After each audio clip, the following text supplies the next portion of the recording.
দর্শক শুভেচ্ছা, আমন্ত্রণ চট্টগ্রাম 24-এ। বৃহত্তর চট্টগ্রামের সব খবর নিয়ে আপনাদের সাথে আছি আমি সারিকা তাবাসসুম।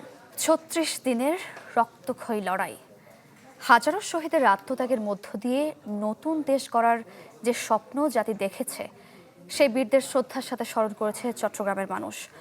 গণ অভ্যুত্থান দিবস ঘিরে আবারও রাজনৈতিক নেতাদের বক্তব্যে ঐক্যের সুর। বিভেদ ভুলে খুনিদের বিচারের বিষয়ে থাকতে হবে ঐক্যবদ্ধ, গড়তে হবে ফ্যাসিবাদ মুক্ত বাংলাদেশ। যাদের আত্মত্যাগে স্বৈরাচার মুক্ত নতুন বাংলাদেশের স্বপ্ন দেখছে জাতি, সেই শহীদদের স্মরণের মধ্য দিয়ে শুরু হয় চট্টগ্রামের জুলাই গণ অভ্যুত্থান দিবস। সকালে নগরীর নিউ মার্কেট এলাকায় জুলাই স্মৃতিস্তম্ভে শ্রদ্ধা নিবেদন করেন পার্বত্য চট্টগ্রাম ও ভূমি প্রতিমন্ত্রী ব্যারিস্টার মীর হেলাল। একে একে শ্রদ্ধা জানান জেলা প্রশাসক, পুলিশ কমিশনার, ডিআইজি, এসপি সহ প্রশাসনের ঊর্ধ্বতনরা। বর্তমান সরকার জুলাই সনদ বাস্তবায়ন করবে জানিয়ে প্রতিমন্ত্রী জানান, শহীদদের আত্মত্যাগের প্রতিদান যে কোনো মূল্যে দেয়া হবে। সংবিধান সংশোধন নিয়ে যে বিষয়টি এসছে, এটা গতকালই তার যাত্রা শুরু হয়েছে এবং আমি খুবই আনন্দিত এবং ধন্যবাদ জানাই মাননীয় প্রধানমন্ত্রীকে যে 5ই আগস্টে বিএনপি দেশ পরিচালনার দায়িত্ব পাওয়ার পরে যে প্রথম 5ই আগস্ট আসছে, তার আগেই আমাদের সংবিধান সংশোধনের এই যাত্রা জুলাই সনদকে সামনে রেখে যে যাত্রা সেটা শুরু হয়েছে। এবং আমি বিশ্বাস করি মাননীয় প্রধানমন্ত্রী জনাব তারেক রহমান এমপি মহোদয়ের নেতৃত্বে সকল যে প্রতিশ্রুতি আমরা দিয়েছিলাম নির্বাচন আগে, সবগুলো ইনশাল্লাহ এই সরকার বাস্তবায়ন করবে। জুলাই আন্দোলনের হত্যা মামলাগুলোর চার্জশিট দেওয়ার কাজ প্রায় শেষ পর্যায়ে বলে জানায় পুলিশ। মামলার তথ্য সঠিকভাবে যাচাই বাছাইয়ের কারণে কিছুটা সময় লেগেছে বলেও জানান কর্মকর্তারা। বিচারটা যাতে সুষ্ঠুভাবে সম্পাদন হয়, এই কারণে কিছু সময় লেগেছে, কিন্তু আমরা তদন্ত কার্যকে নির্ভুল রাখার জন্যই এটি করেছি। 90% তদন্ত কাজ সম্পন্ন হয়েছে এবং খুব অল্প সময়ের মধ্যে এগুলো চার্জশিট দাখিল করা হবে। আমরা আপনাদেরকে বলতে চাই যে গত সপ্তাহেও আমরা শহীদ পরিবার তাদের সদস্যদেরকে ডেকেছিলাম, তাদেরকে আমরা তাদের খোঁজ খবর নিয়েছি, জিজ্ঞেস করেছি এবং আমরা আমাদের পক্ষ থেকে এবং সরকারের পক্ষ থেকে যেমন আছে আমরাও তাদের সাথে আছি এবং তাদের। এই সময় শ্রদ্ধা জানান শহীদ পরিবারের সদস্যরা। স্বজন হারানোর তীব্র কষ্ট বুকে বয়ে বেড়ানো মানুষগুলো এখনো তাকিয়ে আছে হত্যাকারীদের বিচার ও শাস্তি বাস্তবায়নের দিকে। আজকে যদি ওর বাবা থাকতো, আমার ছেলেটা নেশাগ্রস্ত হতো না, আমার ছেলে মেয়ে আমি একা যুদ্ধ করতে পারতাম না। সবাই বলে তুমি কিভাবে এখনো বেঁচে আছো। ছোট ছোট ছেলে মেয়েরা আজকে না, ওরা ছোট বড় হলে বলবে যে আম্মু আমার বাবাকে কে মারছে, আমার বাবার খুনি কোথায়, আমার বাবার বিচার কেন হয় না। পরে জেলা শিল্পকলা একাডেমিতে জুলাই শহীদদের শ্রদ্ধায় আলোচনা সভা অনুষ্ঠিত হয়। এই সময় রাজনৈতিক নেতারা জানান, আর কোনোভাবে এদেশে শেখ হাসিনা ফিরবে না। আলোচনায় উঠে আসে শহীদদের সঠিক পরিসংখ্যান এবং বিচারের বিষয়টিও। অপরাধ করার পরে এখন তারা সাক্ষীদেরকে হুমকি দেয়, বাধা দেয়। এই ধরনের কোনো আচরণ, এই ধরনের কোনো কিছু বরদাস্ত করা হবে না। যেই দিন আওয়ামী লীগ ফেরার চেষ্টা করবে, সেই দিন মীর হেলাল ভাইয়ের পাশে আমি থাকবো, সেদিন আমার পাশে নজরুল ভাই থাকবেন। আমাদের মধ্যে যাতে ঐক্যতা থাকে, তাদের আকাঙ্ক্ষার আলোকে আমরা যাতে ঐক্যবদ্ধ থাকি, কারণ ঐক্যবদ্ধতা ছাড়া আসলে একটা জাতি গঠন করা সম্ভব নয়। যারা দেশ বিরোধী শক্তি, তাদের এই দেশে বিনা বিচারে আবার রাজনীতি করার স্বপ্ন, এটা শুধু দুঃস্বপ্ন নয়, এটা দুঃসাহস। এই দুঃসাহস আমাদের মতো রাজনৈতিক কর্মী যতদিন বেঁচে আছে এই বাংলাদেশে সম্ভব হবে না বন্ধুগণ। নগরীর লাল দিঘি মাঠে গণভোজের আয়োজন করে এনসিপি। 5000 দিনমজুর ও খেটে খাওয়া মানুষের সাথে বিজয়ের মুহূর্ত ভাগাভাগি করেন নেতৃবৃন্দ। এছাড়াও বিভিন্ন সামাজিক সাংস্কৃতিক সংগঠন দিবসটি ঘিরে নানান কর্মসূচি পালন করে। ইবেন মীর, চ্যানেল 24, চট্টগ্রাম। 2 বছর পর আবারও 36 জুলাই আজ রক্তক্ষয়ী সেই লড়াইয়ের চট্টগ্রাম যখন আন্দোলনের বারুদে দাও দাও করে চলছিল, এখানেই প্রথম একদিনের শহীদ হন ওয়াসিম শান্তসহ 3 জন, যার দাবানল ছড়িয়ে পড়েছিল সারা দেশে। ছাত্র জনতার বিজয়ের দিনটি আজও স্মৃতির অম্লান জুলাই যোদ্ধাদের। 2 বছর পরও শহীদদের সেই স্বপ্ন পূরণ না হওয়ার আক্ষেপ যেমন আছে, তেমনি এখনও আশাহত হতে চান না জুলাইয়ের সৈনিকরা। ইবেন মিরের রিপোর্ট।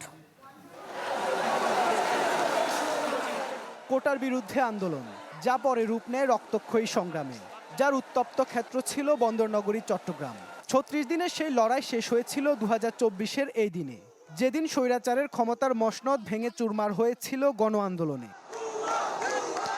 2 বছর পর এসে যারা সামনে থেকে নেতৃত্ব দিয়েছিলেন চট্টগ্রামে, তাদের চোখে এখনো ভাসে বিভীষিকাময় মুহূর্তগুলো। ছাত্র জনতার ওপর চালানো নির্যাতন মাঠে নামিয়েছিল গৃহবধূ থেকে শুরু করে দিনমজুর সবাইকে। তবে সেদিন যে স্বপ্ন নিয়ে লড়াই নামা, সে স্বপ্ন যে এখনো অধরা। একটা বাচ্চা খেলতে গেছে, তখন বাচ্চাকে গুলি করে মারা হয়েছে।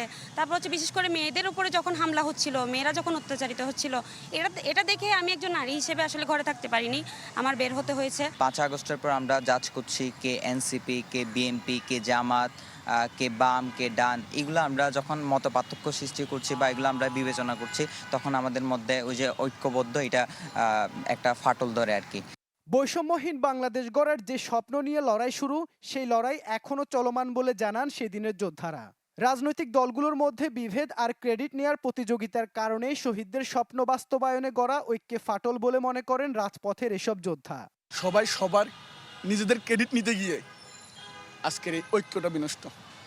তবে হ্যাঁ, ফ্যাসিস্টের বিরুদ্ধে সকলে এক। জুলাই গণঅভ্যুত্থানে যারা সম্মুখসায় নেতৃত্ব ছিল, তাদের অনেক ভুল সিদ্ধান্ত ছিল। তাদের ভুল সিদ্ধান্তের পাশাপাশি তারা বুঝতে পারেনি তাদের কি করা উচিত। যারা স্বপ্ন দেখিয়েছিল দুর্নীতি, দুঃশাসন আর বৈষম্যহীন দেশের, তাদেরই কেউ কেউ জড়িয়েছেন অনিয়মে। বলছেন যার হাত ধরে চট্টগ্রামে প্রথম আন্দোলনের সূচনা, সেই সমন্বয়ক রাসেল আহমেদ। তবে এখনো স্বপ্ন দেখে যেতে চান কাঙ্ক্ষিত সেই বাংলাদেশ গড়ার। এই ব্যর্থতা বাংলাদেশের সকল রাজনৈতিক দলের, পার্টিকুলার কোনো দলের দোষ আমরা দিব না। তবে যারা আমাদেরকে এই স্বপ্ন দেখিয়েছিল, তারাই সেই পথকে বেছে নিয়েছে যে পথে বিগত সময়ে বাংলাদেশ গিয়েছিল। 1 মাসের আন্দোলন সংগ্রামে চট্টগ্রামে প্রাণ দিয়েছিলেন 11 ছাত্র জনতা, আহত কয়েকশো, যাদের অনেকে এখনো বয়ে বেড়াচ্ছেন ক্ষতচিহ্ন। ইবেন মির, চ্যানেল 24, চট্টগ্রাম। জুলাই গণঅভ্যুত্থান যথাযোগ্য মর্যাদায় দিবসটি পালিত হয়েছে কক্সবাজার ও পার্বত্য জেলাগুলোতেও। রাঙামাটিতে সকালে প্রশাসনের কর্মকর্তাদের সাথে নিয়ে জুলাই শহীদ স্মৃতিস্তম্ভে ফুল দিয়ে শ্রদ্ধা নিবেদন করেন সংসদ সদস্য দীপেন দেওয়ান। পরে জেলা প্রশাসকের কার্যালয়ে অনুষ্ঠিত হয় আলোচনা সভা। বান্দরবানে ছিল আলোচনা সভা ও সম্মাননা প্রদান। জেলা প্রশাসকের কার্যালয়ে অনুষ্ঠানে উপস্থিত ছিলেন সংসদ সদস্য সাচিন প্রুজেরি। এদিকে জুলাই সনদ বাস্তবায়ন ও গণহত্যার বিচারের দাবিতে বান্দরবানে র্যালি করেছে ছাত্র শিবির। সকালে খাগড়াছড়ি কলেজ মাঠে জুলাই শহীদ স্মৃতিস্তম্ভে শ্রদ্ধা জানান সংসদ সদস্য ওয়াদুদ ভূঁইয়া। পরে টাউন হলে ছিল আলোচনা সভা। এদিকে কক্সবাজারের পেকুয়ায় চট্টগ্রামের প্রথম শহীদ ওয়াসিম আকরামের কবরে ফুল দিয়ে শ্রদ্ধা জানান প্রশাসনের কর্মকর্তা এবং রাজনৈতিক নেতারা। শ্রদ্ধা জানানো হয় মহেশখালীতে শহীদ তানভীরের কবরেও। আলোচনা সভা ছিল কক্সবাজার জেলা প্রশাসনের।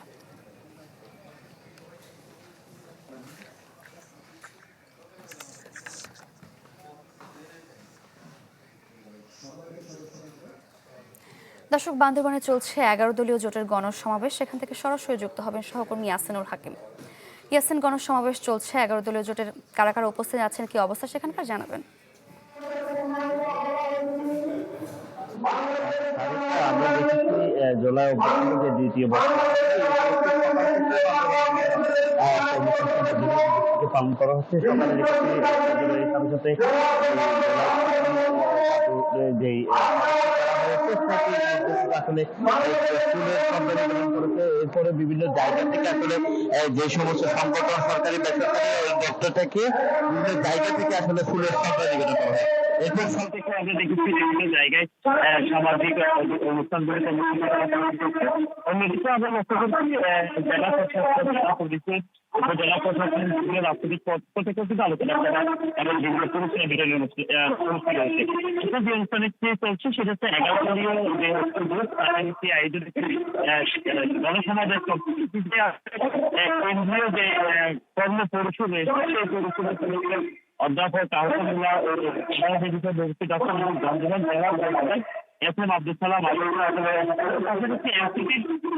বান্দরবান জেলার আহ্বায়ক মঞ্চ করে তিনিও কিন্তু আসলে এখানে উপস্থিত রয়েছে। এর পাশাপাশি বিভিন্ন যে নেতৃবৃন্দ তারা জেলা উপজেলা নেতা কর্মীরা কিন্তু উপস্থিত রয়েছে। তাদের দাবি করছে জুলাই অধ্যক্ষ দ্বিতীয় বর্ষব্যাপী গণ ভোটের যে রায়, সেটির মাধ্যমে আসলে জুলাইয়ের যে বিচারের দাবিও এই গণসমাবেশে তারা জানাচ্ছেন। পাশাপাশি তারা এটিও দাবি করছে নতুন এই বাংলাদেশ, তারা যে বাংলাদেশ সংগঠিত হয়েছে সেটিরও একটি পূর্ণ বাস্তবায়ন তারা দাবি করছে এবং বিভিন্নভাবে যে সংবিধান সংস্কারের দাবি, জনগণের দাবি, মাহবুদের দাবিগুলো তারা উত্থাপন করছে। তারা যেটি বলে এখনো পর্যন্ত যে বৈষম্যের জায়গায় বিভিন্ন মানুষ বৈষম্য দূরীকরণ করে একটি নতুন বাংলাদেশ গঠন করার জন্য তারা দাবি জানিয়ে যাচ্ছে। এখন আমরা দেখছি এখন আমরা দেখেছি সকাল থেকে নানা কর্মসূচির মধ্যে দিয়ে এই দিবসটি উদযাপন করা হচ্ছে। এই দিবসটির মধ্যে বান্দরবানের বিভিন্ন সরকারি গ্রহণ করা হয়েছে। ইয়াসিন, ধন্যবাদ আপনাকে।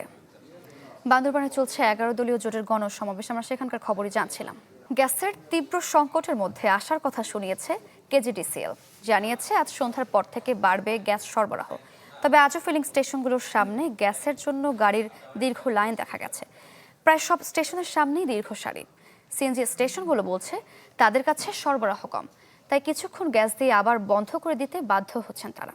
এমন পরিস্থিতিতে কেজিডিসিএল বলছে আজ সন্ধ্যার পর চট্টগ্রামে গ্যাস সরবরাহ 200 থেকে 250 মিলিয়ন ঘনফুটে দাঁড়াবে। গত কয়েকদিন ধরে গ্যাস মিলছিল 200 মিলিয়ন ঘনফুটের নিচে। আগামী 2-1 দিনের মধ্যে সরবরাহ স্বাভাবিক হওয়ার আশা কর্তৃপক্ষের।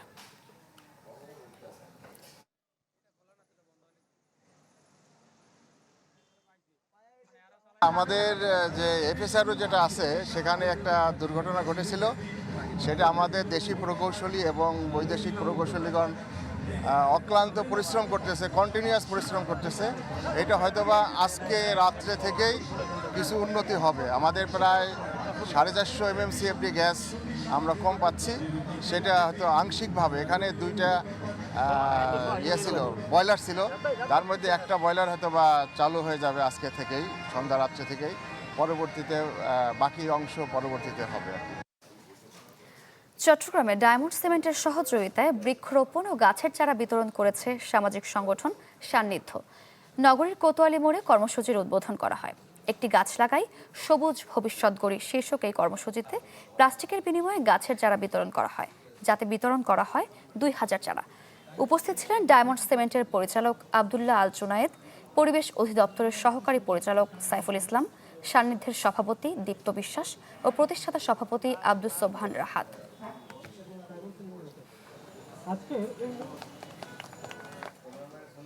এই ছিল এখনকার আয়োজন। এতক্ষণ সাথে থাকার জন্য ধন্যবাদ সবাইকে।